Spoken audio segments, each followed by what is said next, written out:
सोचिए अगर आप सिर्फ 100 रुपए से एप्पल, माइक्रोसॉफ्ट, एनवीडिया जैसी दुनिया की सबसे बड़ी कंपनियों के शेयर होल्डर्स बन जाएं तो। अब आप ये कहेंगे कि 100 रुपए से आप दुनिया की सबसे बड़ी कंपनियों में हिस्सा ले कैसे सकते हैं, और अगर ले भी सकते हैं तो क्या ये सच में आपके लिए सही मूव है या फिर सिर्फ एक हाइप।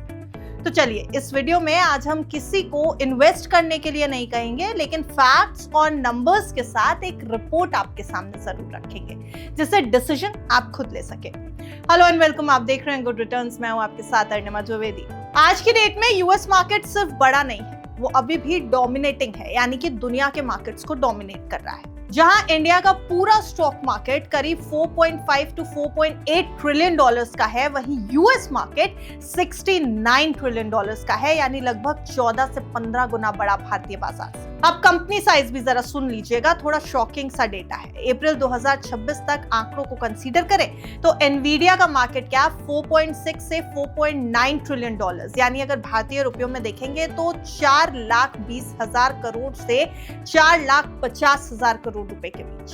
एप्पल पे आइए, 3.9 से 4 ट्रिलियन डॉलर्स का मार्केट कैप है। गूगल की पेरेंट कंपनी अल्फाबेट 4 से 4.1 ट्रिलियन डॉलर्स का मार्केट कैप है। माइक्रोसॉफ्ट का 3.1 से 3.2 ट्रिलियन डॉलर्स का, अमेज़न का 2.6 से 2.7 ट्रिलियन डॉलर्स, मेटा 1.6 से 1.7 ट्रिलियन डॉलर्स के मार्केट कैप के साथ मार्केट में लीडिंग कंपनीज हैं।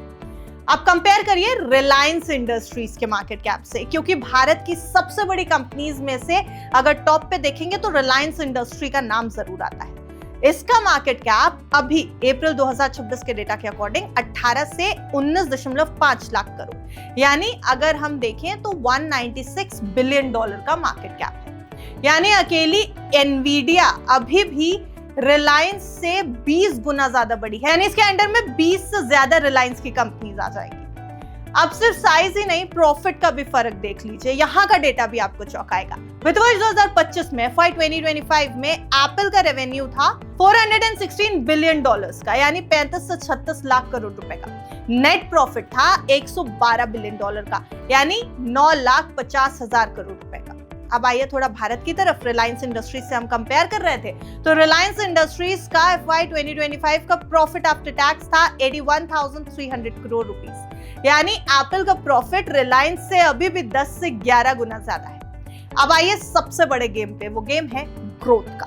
पिछले 10 साल में यूएस टेक कंपनीज, खासकर एआई ड्रिवन कंपनीज की एवरेज ग्रोथ बहुत तेज रही, जबकि इंडियन लार्ज कैप्स कंपैरेटिवली धीमी रही है। यूएस टेक कंपनीज की एवरेज ग्रोथ 25 से 30 CAGR रही है, जबकि इंडियन लार्ज कैप्स की 12 से 15% तक ही लिमिटेड रह गई। और इसका सबसे शॉकिंग एग्जांपल देखिएगा, अगर आपने 10 साल पहले यानी लगभग 2016 के आसपास एनवीडिया में सिर्फ 100 रुपए डाले होते तो आज वो लाखों रुपए बन सकते थे।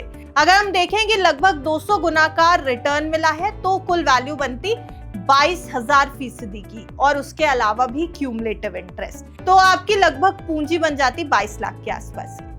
अब सवाल ये कि 100 रुपए इन्वेस्ट करने कैसे हैं, क्योंकि हमने आपको डेटा तो बता दिया, ये तो बता दिया कि इन्वेस्टमेंट किया जा सकता है और इन्वेस्टमेंट करने पर कंपनीज के प्रॉफिट्स देख करके आपको फायदा भी हो सकता है, लेकिन करना कैसे है ये बड़ा सवाल है। देखिए पहला क्या होता था, एक एप्पल शेयर की कीमत बहुत ऊंची होती थी, लेकिन अब फ्रैक्शनल इन्वेस्टिंग की सर्विस के बेनिफिट आपके पास अवेलेबल है, और इस सुविधा से आप शेयर का छोटे से छोटा हिस्सा भी खरीद सकते हैं, यानी 100 रुपए से भी आप शुरुआत कर सकते हैं आसानी से। और आपको एक बोनस टिप भी हम दे देते हैं। कई एक्सपर्ट्स के मुताबिक असली पैसा छिपा हुआ है आर्टिफिशियल इंटेलिजेंस रिवॉल्यूशन के अंदर, यानी AI revolution. Top AI companies की बात करें तो एनवीडिया एआई चिप्स की किंग है, एप्पल का ऑन डिवाइस एआई जो है वो मास्टर स्ट्रोक है। अल्फाबेट की बात करें तो अल्फाबेट यानी गूगल के एआई प्रोडक्ट्स हैं जेमिनी और डीपमाइंड। माइक्रोसॉफ्ट ने ओपन एआई के साथ पार्टनरशिप कर रखी है। मेटा के पास LLaMA मॉडल्स हैं, और इसके अलावा अमेज़न और टेस्ला का नाम भी इस लिस्ट में शामिल है। लेकिन इस पूरी लिस्ट में एक भी भारतीय कंपनी अभी टॉप पर नहीं है। वैसे इन कंपनियों के लिए अगर कुछ बड़े ट्रिगर्स सामने आते हैं तो वो है एक करेंसी गेम जो हिडन बूस्टर की तरह काम कर रहा है। देखिए रुपया लगातार दबाव में है। अगर यूएस डॉलर से आप कंपेयर करेंगे तो 2015 में डॉलर के मुकाबले रुपए था 63 रुपए 75 पैसे पर, 2020 का आंकड़ा देखिए, ये 74 के लेवल पर आ गया, यानी कि 74 रुपया इज इक्वल्स टू $1। $1 की वैल्यू 74 रुपए। अब आते हैं अप्रैल 2026 पे। यही रुपया डॉलर के मुकाबले आया है 92 से 93 के लेवल पर, यानी सालाना का अगर एवरेज निकाले तो 3 से 3.5% से ज्यादा का डिप्रिसिएशन। इसका मतलब आपको दो तरह से रिटर्न मिल सकता है यूएस स्टॉक्स में, एक तो स्टॉक ग्रोथ से और दूसरा डॉलर के स्ट्रेंथन होने से, यानी कि रुपए के डिप्रिशिएट होने से, नीचे आने से। और रियल पावर आती है लॉन्ग टर्म नंबर्स से। अब जरा एक बार फिर से फिगर्स को थोड़ा ध्यान से समझिएगा।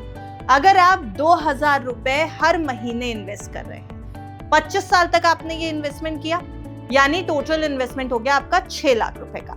अब आपकी टोटल वेल्थ जो आपके स्टॉक अपग्रेड या फिर डॉलर स्ट्रेंथनिंग के कारण बनेगी, वो बनेगी 1,35,00,000 रुपए की।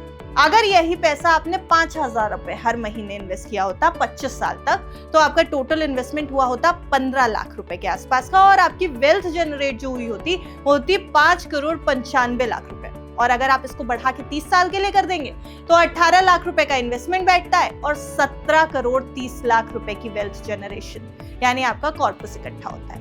ये हमने अजम्पशन जो लिया था इस कैलकुलेशन के लिए, वो स्टॉक रिटर्न 18% का था, यानी आपके जो स्टॉक्स है वो आपको 18% के आसपास का रिटर्न देंगे, प्लस आपको करेंसी बेनिफिट अगर आपको 3% का मिलेगा, यानी अगर रुपया 3% नीचे जाता है, और अगर आपका टोटल इफेक्टिव CAGR 21% के आसपास रहता है। तो ये हाइपोथेटिकल सिचुएशन हमने आपके लिए क्रिएट की थी, सिर्फ आपको समझाने के लिए।